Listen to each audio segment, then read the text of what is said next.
अस्सलाम वालेकुम नाज़रीन, क्या हाल है? तबीयत से ठीक है? मैं थोड़ा होस्ट जमशेद बलोच बलोच TV। अज अस थोड़े कण खिना है प्योर नीली रावी 2 अदद पाखड़ियाँ मंझा, एक तीसरे सू एक चौथे सू।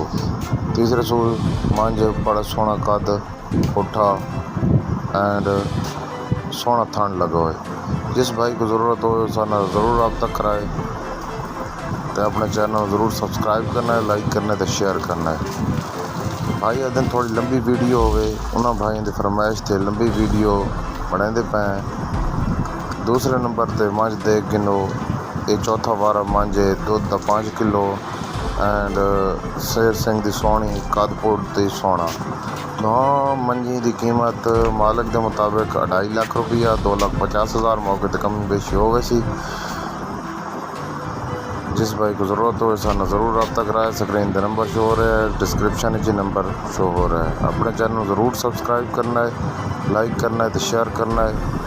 अल्लाह हाफिज़। पाकिस्तान जिंदाबाद, पाक फौज पाइंदाबाद।